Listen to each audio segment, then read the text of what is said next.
سپاس از همراهی شما با گلستان در 21 روز از آذر ماه. امیدوارم که خوب و سلامت باشید. اما در بخش گفتگوی امشب ما یک مهمان بسیار عزیزی داریم. قرار راجع به یک موضوع خیلی مهمی باشون گفتگو کنیم. موضوع هم مهمه هم جالب. ما امشب میزبان جناب آقای حسین خصاف، فعال در حوزه گیاهان دارویی و معطرین، ببینیم که آقا قصه حوزه چیه، وضعیت چطور، اوضاع خوبه یا خیر. آقای خصاف سلام، شبتون بخیر، خیلی خوش آمدید. سلامت باشید. سلام، وقت شما هم بخیر. خیلی خوشحالم که در خدمت شما هستم. متشکرم. زنده باشید. چه خبره آقای خصاف؟ سلامتی، شکر خدا. زنده باشید. من قبلش سلامی هم عرض کنم خدمت بینندگان که ما را از تلویزیون نگاه میکنن. خدمت شما هستم. متشکرم. آقا من میتونم شما رو به اسم کوچیک صدا بزنم، مثلا حسین آقا؟ بله، چرا که نه. ایرادی نداره. شما چند سالتونه؟ بنده متولد 1366 هستم. خرداد 66. یعنی 33 سالته. 33 سال. بله. بسیار عالی. آقا ان شاء الله که همیشه سلامت باشید. حسین آقا، یکم راجع به ظرفیت‌های گیاهان دارویی و معطر در کشور و حالا اگر شد در منطقه کاشان برام میگی اصلا چه خبره؟ یکم با خبر بشیم ازش. حتما. متشکرم. قبلش اگر موافق باشید من فکر می‌کنم یه نکته‌ای رو با هم تفاهم کنیم اولش. بفرمایید. و اون اینکه اجازه بدید به جای اینکه بگیم گیاهان دارویی، یعنی اون چیزی که بیشتر تو کشور داره گفته میشه دائم و تکرار میشه، بگیم گیاهان صنعتی. به چه معنا؟ یعنی اینکه ما گیاهان صنعتی رو به این معنا به کار میبریم که گیاهانی که هر کدومشون به نوعی با یک صنعت مرتبطن، یعنی به مصرف یک صنعتی میرسن. ما حالا این صنعت میخواد عطر باشه، میخواد دارو باشه، رنگ باشه، آفتکش‌ها، کنه‌کش‌ها و انواع صنایع دیگه. ما الان گیاهی داریم، به عنوان مثال عرض می‌کنم، ما گیاهی داریم که توی مثلا موتور هواپیما استفاده میشه. به خاطر اینکه گیاهی هستش که شدت درجه حرارت بسیار بالا رو میتونه تحمل کنه. گیاهی داریم که توی صنعت حفاری نفت استفاده میشه. گیاه گوار به عنوان مثال برای استخراج نفت توی چاهای حفاری به کار میره.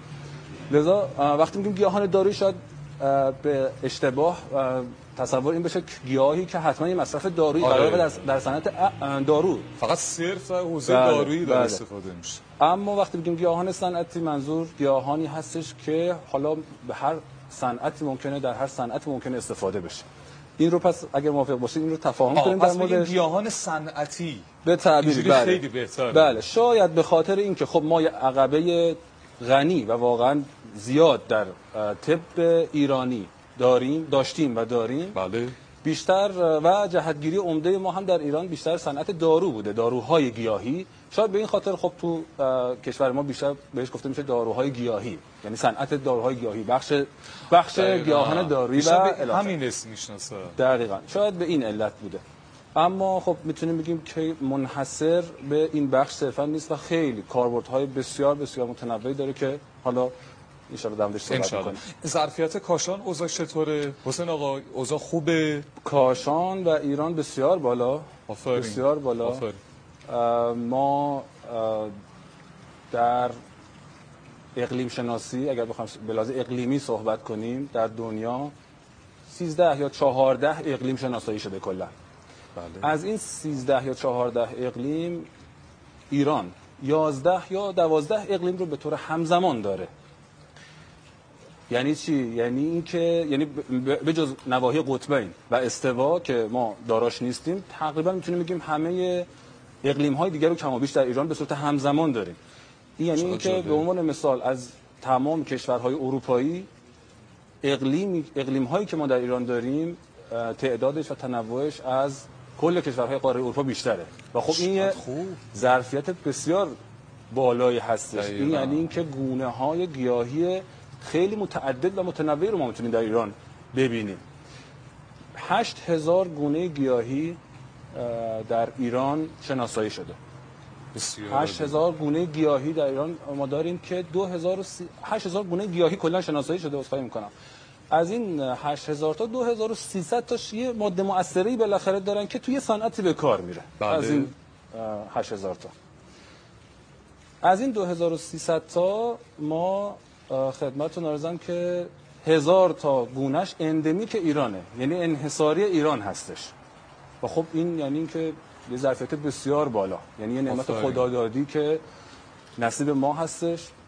گیاهان مختلفی که در دنیا بعضا به نام ایران شناخته میشن، زعفران، گل محمدی، شیرین بیان، درمنه که کاربردهای متنوعی تو صنایع مختلف دنیا داره. چقدر خوب. یعنی فکر کنم الان ما حالا به قصه زعفران شیرین بیانی که گفتی، حالا ما مثلا شاید به واسطه اون عرقش بشناسی، حالا شاید هر از گاهی مثلا تو عطایی رفتیم خرید کنیم، بله. حالا اسم رو شنیدیم و قطعا گیاهان بیشتری هست که ما اسم اسامیشو نمیدونیم و فکر کنم اصلا یه برنامه‌ای باید اختصاص بدیم فقط راجع به اسامی گیاهان. بله. ممنون از همراهی شما. داریم گفتگو می‌کنیم با آقای حسین خصاف، فعال در حوزه گیاهان دارویی و معطر. آقا حال شما خسته نشدی که سردتون که نیست؟ یه کوچولو سردتونه. حسین آقا تحصیلات شما چیه؟ یکم ساخته شکنی کنیم، اوایل گفتگو بیاریم اواسط گفتگو. از تحصیلاتتون بدونیم. بنده دانش آموخته مقطع دکترا هستم، رشته سیاست‌گذاری بازرگانی. پس آقای دکتر حسین خصاف زنده باشید. آقای دکتر، ما بخش اول خب یه اشاره کردیم به گیاهان و گونه‌های گیاهی شناخته شده در ایران. بله. بیایم یکم راجع به کاشان. گل محمدی گلیه که خب دیگه حالا اکثر کاشونی‌ها میشناسنش، بسیار هم کاربرد داره، حالا گلابی هم که ازش تهیه میشه. یکم راجع به این گل محمدی برام توضیح بدین آقای دکتر. خب در رابطه با گل محمدی، همین بس که ما بزرگترین تولید کننده گل محمدی در دنیا هستیم. یعنی اینکه الان طبق آمار بیش از 30,000 هکتار سطح زیرکشت گل محمدی داریم که این قراره به 50,000 هکتار برسه. دومین یا سومین کشوری که در دنیا گل محمدی تولید میکنن بعد از ایران ترکیه هست و بلغارستان. من هر دو کشور رو سفر کردم، با کشاورزها، تجار، مسئولین پژوهشکده‌ها، اساتید دانشگاهیشون ملاقات داشتم، گفتگو داشتم. کل سطح زیرکشت این که هر دو کشور بین 2900 تا 3000 هکتار هست. کل بعد از ایران دیگه، ایران مقام اول. بیش از 6 برابر ما سطح زیرکشت داریم. بیش از 6 برابر این دو تا کشور ما سطح زیرکشت گل محمدی داریم. اما نکته دردآور البته ماجرا اینه که حجم در واقع تولید ثروتی که این دو کشور از همین یک گیاه انجام میدن به نسبت ایران بسیار بیشتر هستش. جدا؟ به عنوان مثال ما برای همین گل محمدی که صحبتش شد، ما در خب ایران یا در واقع کاشان یکی از شهرهای یکی از مهمترین شهرهایی هستش که پرورش و فراوری گل محمدی رو داره انجام میده. خیلی تعداد محدودی فراوری تولید میکنیم از این گیاه، گلاب، روغن و چند محصول مختصر دیگه. بله. از همین یک گیاه در این کشورها به عنوان نمونه حالا عرض میکنم 130 محصول متفاوت تولید میشه. یعنی وارد زنجیره در واقع تجاری سازی این محصول شدن و خب مجموعی از مشاغل رو با همین یک گیاه ایجاد کردن. ظرفیت بسیار بالایی داره. یعنی چرا آقای دکتر دلیل خاصی داره مثلا اینقدر دارن استفاده میکنن از گل محمدی که حالا ما تازه مقام اول هم داریم؟ ببینید مهمترین مسئله توی بخش گیاهان دارویی و معطر از جمله گل محمدی قسمت فراوری هستش. ما مسائل مختلفی داریم تو گیاهان دارویی معطر.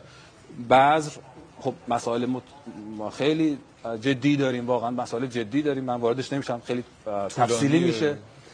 به قسمت فراوری اگر بخوام بپردازم، ما یه فراوری اولیه داریم. مثلا یک گیاهی رو شما تصور کنید که خشک میکنید، سورت میکنید و مثلا خوردش میکنید. این میشه فراوری اولیه. دانش خاصی برای این فراوری شما به کار نگرفتید. ما یه فراوری ثانویه داریم. تو این فراوری ثانویه یعنی اینکه ما بیایم در واقع محصولات و فراورده های تولید کنیم که اینجا نیاز به دانش هستش دیگه. بذارید یه مثال بزنم از نعنا، چون نعنا هم علاوه بر گل محمدی ما در کاشان زیاد کشت و تولید داریم. این نعنا رو شما میتونید، این نعنای خوردنی هست که تو بازار هست، این کیلو چقدره؟ 1000 تومان مثلا. اینو شما میتونید خشکش کنید، خوردش کنید، بشه مثلا کیلویی 2 الی 3000 تومان. یه فراوری اولی رو شد. این رو میتونید بیاد اسانسش رو بگیرید، کیلویی مثلا 500,000 تومان، حالا این عدد تقریبیه، کیلویی مثلا 500,000 تومان این اسانس رو عرضه کنید. بله. میتونید بیاید از این اسانس نعنا یک کامپوننت یا یه جزء رو استخراج کنید به نام منتول. این رو میتونید مثلا شما عرضه کنید 10 میلیون تومان. حالا این منتول رو میدید به کارخونه مثلا مرک آلمان، از این منتول نعنا میاد چند آنزیم رو استخراج میکنه، هر میلی گرمش 100 میلیون تومان. یعنی چه اتفاقی افتاد؟ هر میلی گرمش 100 میلیون، هر میلی گرمش 100 میلیون تومان حداقل. یه زنجیره اینجا شکل گرفت که تو هر قسمتش ما اومدیم از یک دانش و تجهیزاتی استفاده کردیم که یه ارزش افزوده بسیار بالاتری براش ایجاد شد. در واقع یه فراوری ثانویه کردیم، فرآورده‌های تکمیلی ازش استفاده کردیم.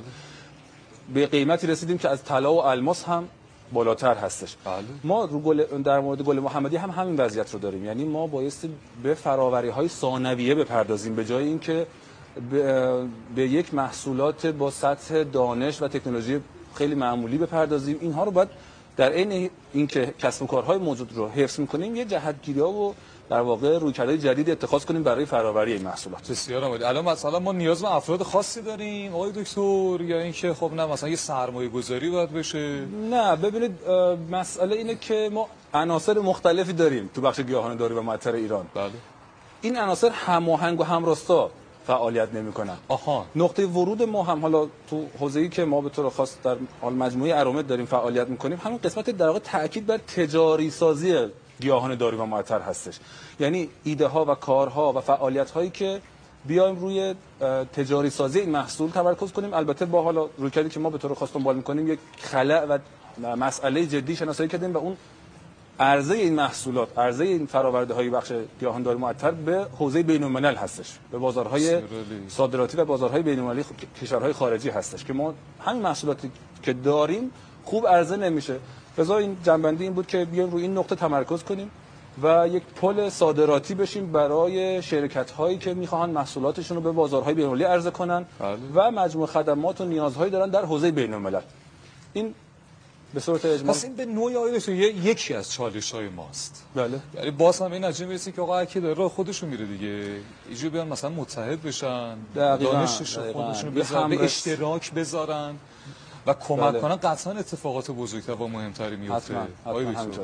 بعد ما الان کجای پروسه ایم؟ الان قدم‌های خوبی برداشته شده یا خیر؟ آقای دکتر در حال حاضر قدم‌های خوبی داریم، ما شرکت‌های خوبی داریم الان در حوزه‌های مختلف مربوط به طعم، رایحه. من هفته گذشته دوشنبه همین هفته جاری به عنوان مثلا از یک مجموعه بازدید کردم که تولید کننده طعم و رایحه بود به طور تخصصی. آفرین. تو همین بازار داخل ما حجم و کشش بسیار بالایی داریم برای برخی محصولات. به عنوان همین حوزه عطر رو شما در نظر بگیرید، یه مثال خیلی کوچیک فقط بزنم. فقط به عنوان مثال مصرف آستان قدس رضوی از عطر حرم، چیزی که ما بهش میگیم عطر حرم، و جالب این که این عطر حرم وارداتی بوده سالیان متوالی. یعنی ما میرفتیم این عطر استشمام میکردیم، یه حس معنوی و خوبی بهمون دست میداده. مصرف سالانه مثلا همین محصول 4 تن مصرف سالانه فقط همین مجموعه است از عطر. شما خودتون هستید حدیث رو فصل بخونید. از آقای دکتر سپاسگزارم از حضورتون. من خیلی سوالاتم مون شد، یه فرصت بهتر بیشتر باهاتون گفتگو می‌کنیم. ممنون از اینکه دعوت ما پذیرفتین. امیدوارم که صحبت شما یه بابی باز بشه، بیان متحد بشن، دانش خودشون رو بذارن وسط و قدم‌های بزرگتر و مثبت‌تری برداریم. حتما ان شاء الله. سپاسگزارم از حضورتون آقای دکتر. سلامت باشید. متشکرم. ممنون از شما. زنده باشید. با تو خداحافظی می‌کنیم. شبتون بخیر. ممنون از همراهی شما.